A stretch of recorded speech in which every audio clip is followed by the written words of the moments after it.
Olá, bom dia, boa tarde, boa noite, boa madrugada. Seja muito bem-vinda, muito bem-vindo.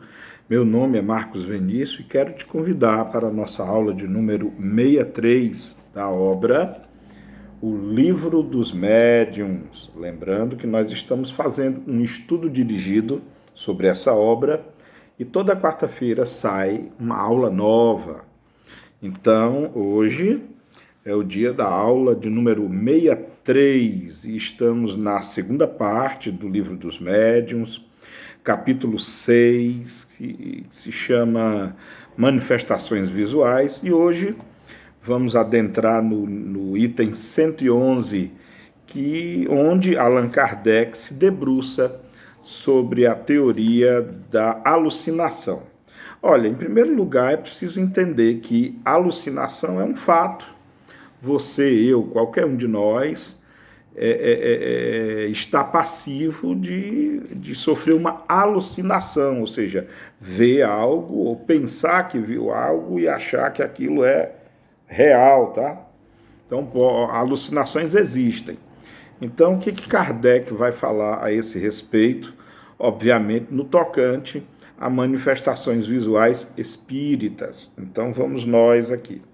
No item 111, Kardec se expressa da seguinte forma: os que não admitem o mundo incorpóreo e invisível creem tudo explicar com a palavra alucinação.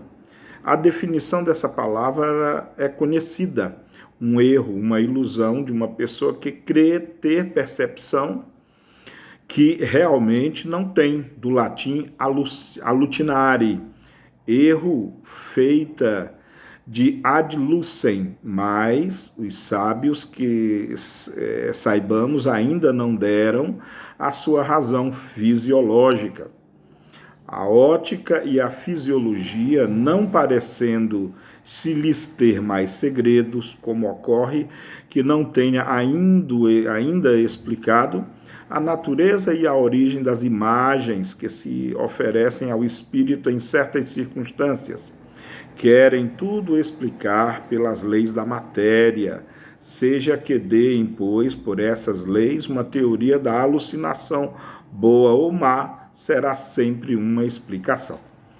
Bom, aqui Kardec deixa bem claro, né, que ele está se referindo àqueles que negam as visões espíritas, né, aqueles que negam que seja possível visualizar espíritos e que os que negam, né, esses fenômenos, a tudo atribuem a uma alucinação. Kardec lembra também que na época não havia explicação científica acerca da alucinação. De fato, não havia. Na época, né, nós estamos aqui em meados do século XIX, 1860, alguma coisa. A estrutura do cérebro não era conhecida, não existia a ciência, neurociência, não existia o mapeamento dos neurônios, não se conhecia o hipocampo cerebral, região onde muito comumente se forma imagens e pode sim projetar alucinações. Existem até doenças que podem provocar esse tipo de imagem, como a esquizofrenia, por exemplo. Nada disso era conhecido na época de Kardec. É claro que hoje nós sabemos que todos esses fenômenos existem, mas isso não põe por água abaixo, como se diz, o fato de que a visão espírita realmente existe, a visão espiritual, a visão, a vidência espírita ou espiritual existe de fato. Bom, Kardec, então, continua aqui no item 112. A causa dos sonhos jamais foi explicada pela ciência. Outro detalhe que hoje já não é mais verdade. Hoje a ciência explica, claro que não tem todas as respostas, mas hoje, com o mapeamento das zonas dos cérebros, né, os lóbulos parietais, lóbulos occipitais, lóbulos temporais, com todas as partes do cérebro, né, corpo caloso, córtex cerebral, hoje sim já tem explicações para muitas coisas que na época do Kardec não existia. Então, para os sonhos hoje, existe inclusive uma fisiologia do sono. Você pode estudar, médicos estudam, biólogos estudam, bioquímicos estudam, muitas áreas afeitas a fenômenos cerebrais estudam sim a fisiologia do sono. Existe inclusive laboratórios de pesquisa do sono. Então isso na época de Kardec não existia, mas hoje em dia existem, né? Então, repetindo aqui, a causa dos sonhos jamais foi explicada pela ciência. Naquela época, né, eu já expliquei. Hoje isso já tem explicação. Atribuem-na a um efeito da imaginação, mas não diz o que é a imaginação, nem como produz essas imagens tão claras e tão nítidas que algumas vezes nos aparecem. É explicar uma coisa que não é conhecida por uma outra também desconhecida, e a questão permanece toda inteira. Bom, eu creio já ter explicado acerca disso.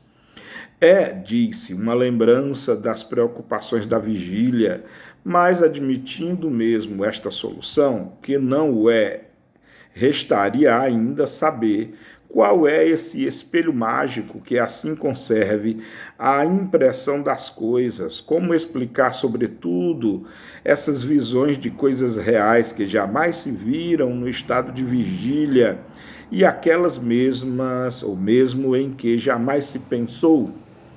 Então, para essa explicação e para muitas outras, né, a fisiologia do cérebro já dá algumas respostas.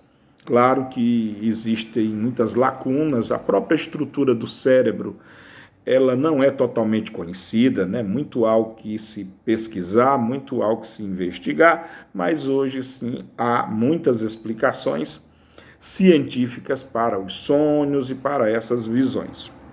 Só o Espiritismo podia nos dar a chave desses fenômenos bizarros que passam despercebidos por causa da própria vulgaridade, como todas as maravilhas da natureza que calcamos sobre nossos pés. Então, na época é muito comum Kardec atribuir tudo ao espírito, uma vez que a fisiologia cerebral não era conhecida, né? E ele continua: os sábios desdenharam de ocuparem-se com a alucinação, seja ela real ou não deixa de ser um fenômeno que a fisiologia deve poder explicar, sob pena de reconhecer sua insuficiência. Já comentamos. Se um dia um sábio empreender dar-lhe não uma definição, entendemos-nos bem, mais uma explicação fisiológica, veremos se sua teoria resolve todos os casos, que nos omita, sobretudo, os fatos tão comuns de aparições de pessoas no momento de sua morte, que diga de onde vem a coincidência da aparição com a morte da pessoa. Se fosse um fato isolado, poder-se-ia atribuí-lo ao acaso, mas como é muito frequente, o acaso não tem essas reincidências. Se aquele que vê a aparição ainda tivesse a imaginação impressionada pela ideia de que a pessoa deve morrer, seja mais frequentemente a que aparece, é aquela com quem ele menos sonha. Portanto, a imaginação nada tem com isso. Pode-se explicar ainda menos pela imaginação as circunstâncias da morte, da qual não se tem nenhuma ideia. Bom, aqui Kardec, vou fazer uma pequena pausa aqui, né? Kardec lembra de pessoas que aparecem, né, por ocasião da morte. A pessoa às vezes sonha, né? Sonhei com fulano de tal, e descobre, às vezes, no dia seguinte, recebe a notícia que a pessoa morreu. Então, aí sim é um caso autêntico, é um caso que, como Kardec lembra, né, se fosse um caso isolado, poderia ser atribuído ao acaso, mas o acaso aqui não é o caso. Acho que todas vocês já devem, se não tiverem passado por uma situação como essa, conhecem alguém da família, algum amigo ou amiga que já passou por isso. Eu mesmo já passei por essa situação. Um tio meu que morava em Florença, na Itália, acho que é na Itália ou é na França, bem, acho que é na Itália. Seja onde for, o meu tio, né, Paulo Abel, quando desencarnou, eu sonhei com ele, acho que umas 2 madrugadas anteriores. 2 dias depois recebemos a notícia de que ele havia falecido. Então essas coisas existem, essas coisas elas são reais, não há como negar. Claro que tem muito sonho que é devido à fisiologia do cérebro, existem muitos sonhos que são devidos, claro, à atividade eletroquímica do cérebro, né? Eu nunca desconsiderei isso. Mas daí a dizer que todo fenômeno de vidência, que todo fenômeno de sonho seja eletroquímico cerebral, aí não, querer elencar todos os fenômenos do cérebro a fenômenos físico-químicos ou eletrofísico-químicos. E não é bem assim. A mediunidade existe, a visão mediúnica existe, a vidência mediúnica existe e os sonhos videntes existem também. Kardec encerra, né, esse item 112 da seguinte forma: os alucinacionistas dirão que a alma, se tanto é que admitem uma alma, tem momentos de superexcitação em que suas faculdades estão exaltadas. Estamos de acordo, mas quando aquilo que ela vê é real, não é por uma ilusão. Então, realmente, a alma, quando está em estado de êxtase, ela pode exibir fenômenos físicos. Aliás, nós não podemos esquecer que o fenômeno mediúnico, ele é sim um fenômeno físico, que, claro, há muito o que se estudar.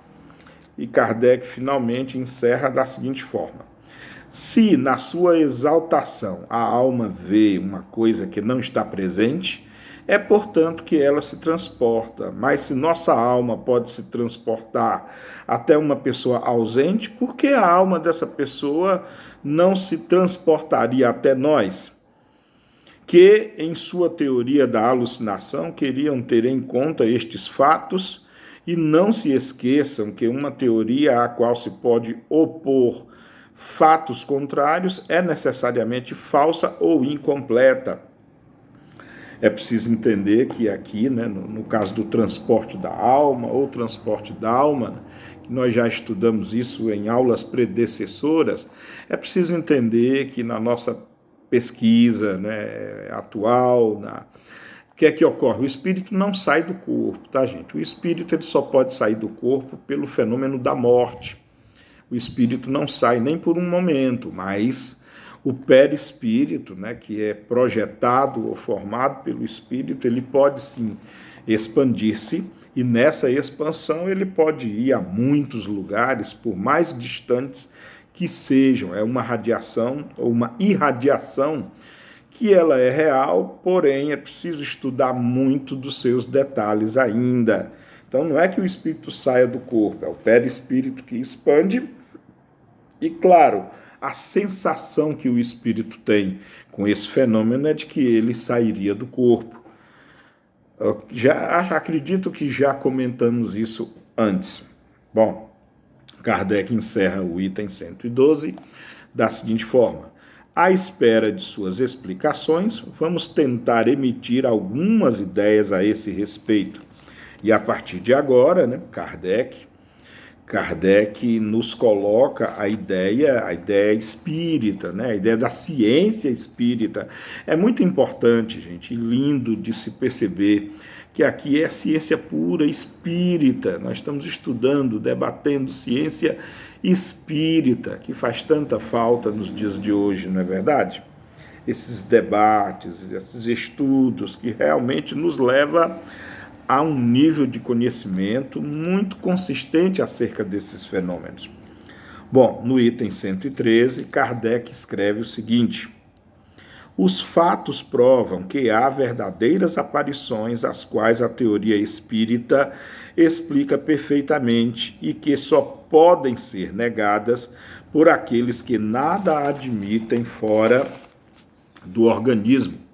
Mas ao lado das visões reais, há alucinações no sentido ligado a essa palavra? Isso não é duvidoso. Qual é a sua origem? São os espíritos que vão nos colocar na pista, porque a explicação nos parece inteiramente contida nas respostas dadas às questões seguintes. E aqui muito interessante, que a partir daqui são explicações dadas pelos próprios espíritos. Isso é muito interessante mesmo. Vamos à primeira explicação, que já tem um material muito interessante para se explicar, haja vista que essa primeira pergunta feita, a explicação demanda o conhecimento do perispírito. Como nós sempre estamos lembrando aqui, perispírito é a chave para a compreensão de muitos fenômenos mesmo, espíritas, não espíritas, enfim, ligados à vida. E lembrando também que Kardec reconhece que existem também fenômenos de alucinações. Isso é normal, é claro que existe. Então vamos lá. As visões, a primeira pergunta feita, né? As visões são sempre reais ou algumas vezes são o efeito da alucinação? Quando se vê em sonho ou de outro modo o diabo, por exemplo, ou outras coisas fantásticas que não existem, isso não é um produto da imaginação? Olha só que coisa interessante. E olha o que é que os espíritos respondem. Vejam bem o que os espíritos respondem. Sim, algumas vezes, quando se está impressionado por certas leituras ou por histórias de feitiçaria que impressionam, se as recorda, pode-se crer ver o que não existe. Mas dissemos também que o espírito, sob o seu envoltório semimaterial, que ele chama aqui de perispírito, né, mas que nós sabemos é o duplo etéreo, pode tomar todas as espécies de formas para se manifestar. Portanto, um espírito zombeteiro pode, pois, aparecer com chifres e garras, se isso lhe apraz, para se divertir com a credulidade, Enquanto um espírito zombeteiro pode, pois, aparecer com chifres e garras, se isso lhe apraz, para se divertir com a credulidade, como um bom espírito pode se mostrar com asas e mostrar asas e uma figura radiosa, como se fosse a figura de um anjo, né? Então, esses fenômenos são naturais, eles podem ocorrer mesmo pela função plástica do perispírito. Lembram que nós já estudamos a função plástica do perispírito? Eles podem, então, nos aparecer dessas diversas formas e assim nos ludibriar. Muito interessante, né? Muito que estudar, muito que compreender. Acho que aqui já tem um material muito bom para a nossa aula de hoje. E aí, assim, eu encerro, né, essa aula, porque senão vem muita coisa ainda, ficaria muito extenso. Vamos deixar a continuação para a próxima aula, né? Aula vindoura. Bom, essa era a aula de hoje, foi a aula de número 63. Muito obrigado a você que tem nos acompanhado, né, nesse nosso estudo dirigido de O Livro dos Médiuns. Beijo no coração de todas e todos, amemo-nos como Jesus nos amou e cuidem uns dos outros, isso é importantíssimo. Até a nossa próxima videoaula. Tchau!